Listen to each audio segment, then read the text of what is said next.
आपकी आंखों में कुछ महक। इन्होंने अपने फिल्मी करियर की शुरुआत बतौर चाइल्ड एक्टर की। क्या आप जानते हैं, as a main lead actor फिल्मों में आने से पहले ये एक प्राइवेट कंपनी में मार्केटिंग एग्जीक्यूटिव का काम किया करते थे। इन्हें एक टैलेंट कॉन्टेस्ट में राजेश खन्ना से क्यों हार खानी पड़ी थी? इनकी गिनती बॉलीवुड के बेहतरीन एक्टर्स में की जाती है। इन्होंने कभी भी फिल्मों में छोटे रोल्स निभाने से परहेज क्यों नहीं किया? और क्यों इन्हें न केवल फिल्मों के लिए बल्कि इनके लव अफेयर्स के लिए भी जाना जाता है? क्या आप जानते हैं इन्होंने किन हालातों में कुल कितनी शादियां की थी? किस कारणवश इन्होंने काफ़ी कम उम्र में इस दुनिया को अलविदा कह दिया? जानेंगे बहुत कुछ। बने रहिए मेरे साथ वीडियो के अंत तक। आगे बढ़ने से पहले अगर आप मेरे चैनल पर नए हैं तो मेरे चैनल को सब्सक्राइब, लाइक और शेयर करना ना भूलिए। साथ ही बेल आइकन को प्रेस कीजिए ताकि मेरे सारे वीडियो का नोटिफिकेशन आपको मिलते रहें। और अगर आप ये वीडियो फेसबुक पर देख रहे हैं तो मेरे पेज को लाइक और फॉलो करना ना भूलिए।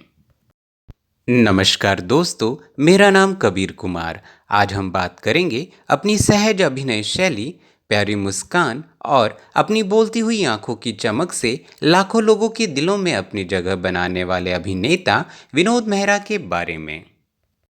विनोद मेहरा का जन्म 13 फरवरी 1945 को पंजाब के अमृतसर में हुआ था। उनके पिता का नाम परमेश्वरी दास मेहरा और माता का नाम कमला मेहरा था। भारत की आज़ादी के बाद इनके परिवार ने अपना आधार अमृतसर से मुंबई में स्थानांतरित कर लिया, क्योंकि परमेश्वरी दास की मुंबई में व्यावसायिक रुचि थी। विनोद मेहरा को एक बड़ी बहन भी थी जिसका नाम शारदा था। उनकी बड़ी बहन भी फिल्मों में काम किया करती थी, जो मेहरा के 1970 के दशक में अपना फिल्मी करियर शुरू करने से पहले कई फिल्मों में दिखाई दी थी। विनोद मेहरा ने अपनी स्कूली शिक्षा सेक्रेड हार्ट बे हाई स्कूल सांता क्रूज से पूरी की और बाद में सेंट जेवियर कॉलेज मुंबई से स्नातक की डिग्री हासिल की।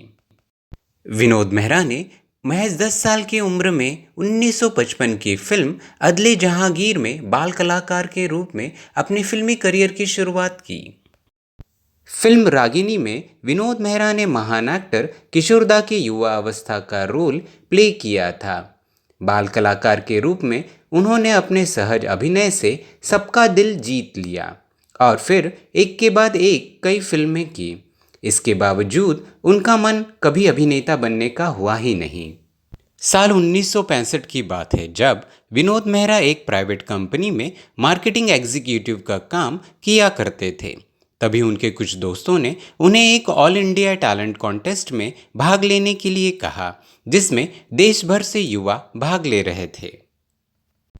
इस प्रतियोगिता के विनर के लिए फिल्म से लेकर मॉडलिंग तक के राहें आसान हो जाती थी। ऐसे में कुछ दोस्तों के जिद पर विनोद मेहरा ने इस प्रतियोगिता में हिस्सा ले लिया।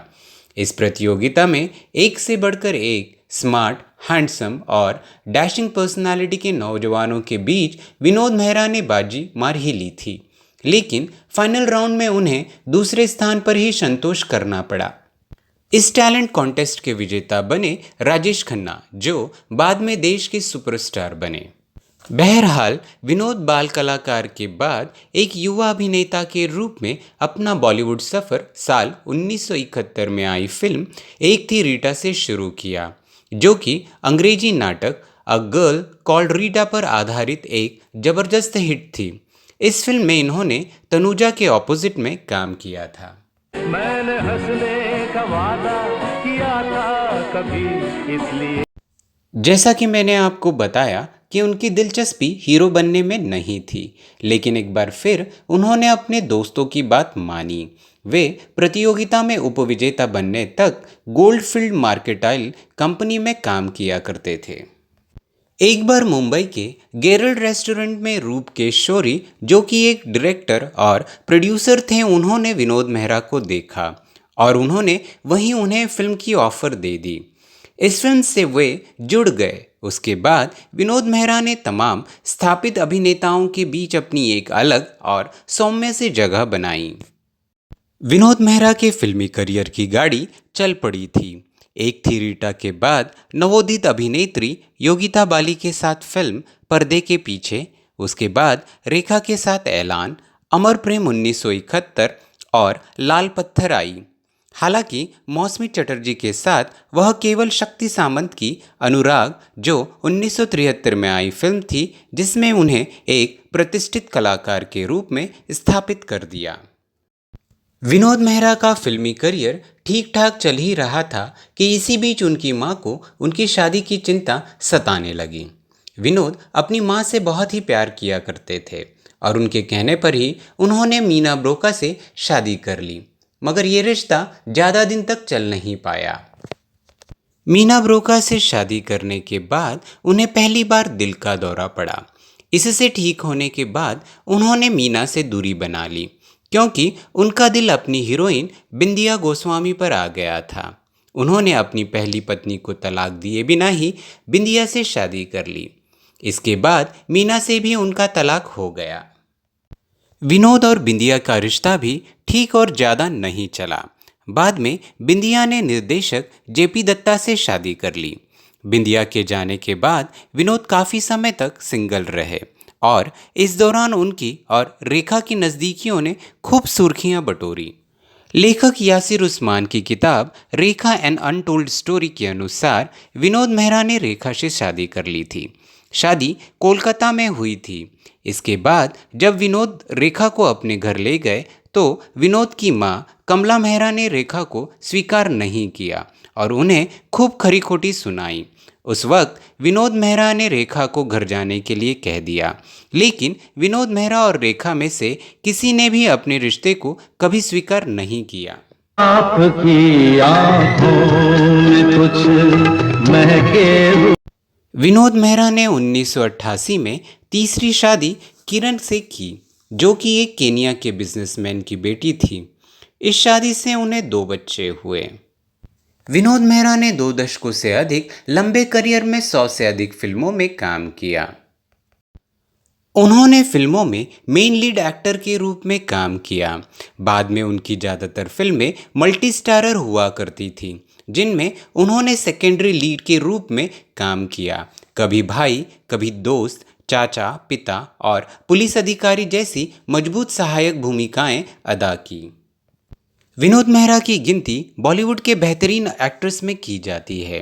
भले ही वे मेन स्ट्रीम एक्टर जैसा स्टारडम नहीं पाए हों, मगर उन्होंने अपने अभिनय के दम पर फिल्म इंडस्ट्री में एक खास जगह ज़रूर बनाई। उन्होंने कभी भी छोटे रोल्स निभाने में परहेज नहीं किया। अपने अभिनय के जरिए कई दफ़ा बेहद साधारण से रोल में भी उन्होंने जान फूंक दी। उन्होंने सुनील दत्त, धर्मेंद्र जैसे सभी शीर्ष अभिनेताओं के साथ काम किया। संजीव कुमार, अमिताभ बच्चन, राजेश खन्ना, उनकी लगातार महिला सह कलाकारों में रेखा, मौसमी चटर्जी, योगिता बाली, शबाना आज़मी और बिंदिया गोस्वामी शामिल थी। विनोद मेहरा के कुछ प्रमुख फिल्मों में नागिन, जानी दुश्मन, घर, स्वर्ग नर्क, कर्तव्य, साजन बिना सुहागन, जुर्माना, एक ही रास्ता, खुद्दार शामिल है। उन्हें अनुरोध 1977, अमरदीप 1979 और बेमिसाल 1982 के लिए सर्वश्रेष्ठ सहायक अभिनेता के रूप में फिल्म फेयर नॉमिनेशन मिला। विनोद मेहरा के तीसरी शादी से उन्हें 2 बच्चे हुए, लेकिन बेटे रोहन के जन्म से पहले ही उनकी मौत हो गई। दरअसल 30 अक्टूबर 1990 को महज 45 साल की उम्र में विनोद मेहरा की मौत हार्ट अटैक से हुई। बाद में उनकी पत्नी किरण बच्चों के साथ केनिया शिफ्ट हो गई थी। बेटी सोनिया का पालन पोषण उनकी नाना नानी के घर ही हुआ। केनिया लंदन से पढ़ी सोनिया ने 8 साल की उम्र में एक्टिंग की ट्रेनिंग लेनी शुरू कर दी थी। इस दौरान London academy of music and dramatic arts के एक्टिंग एग्जामिनेशन में उन्हें गोल्ड मेडल भी मिला था। 17 साल की उम्र में सोनिया मुंबई आ गई और Anupam Kher institute actor prepares से 3 महीने का कोर्स किया। एक्ट्रेस होने के साथ साथ सोनिया ट्रेन डांसर भी हैं। सोनिया ने 2007 में डायरेक्टर अनंत महादेवन की फिल्म विक्टोरिया नंबर 203 से बॉलीवुड में डेब्यू किया।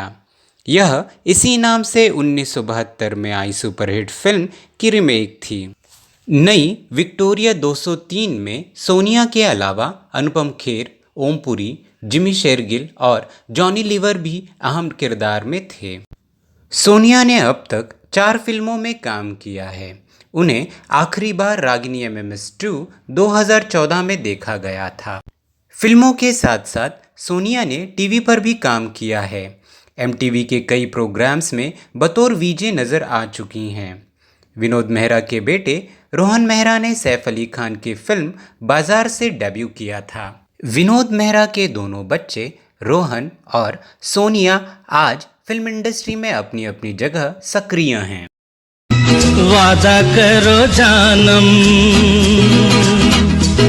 1980 के दशक के अंत में विनोद मेहरा ने फिल्म गुरुदेव के साथ निर्माता और निर्देशक बने, जिसमें मुख्य भूमिका में श्रीदेवी, ऋषि कपूर और अनिल कपूर थे। लेकिन फिल्म कंप्लीट करने के पूर्व ही दिल का दौरा पड़ने से उनकी मृत्यु हो गई। निर्देशक राज सिप्पी द्वारा फिल्म पूरी करने के बाद 1993 में यह फिल्म रिलीज हुई। जिसके लिए सबको छोड़ा उसी विनोद मेहरा की कई विलंबित फिल्में उनकी मृत्यु के बाद रिलीज हुई और उनकी स्मृति को समर्पित थी, जैसे पत्थर के फूल 1991, इंसानियत 1994 और औरत औरत औरत 1996। तो यह थी विनोद मेहरा से जुड़े कुछ रोचक तथ्य। आपको इनकी कौन सी फिल्म सबसे अधिक पसंद है, मुझे नीचे कमेंट करके ज़रूर बताएं। तो अब मुझे दीजिए इजाज़त, मिलता हूँ आपसे अगले वीडियो में किसी और फिल्मी सितारे के साथ। तब तक के लिए बाय बाय। एक पर्वत है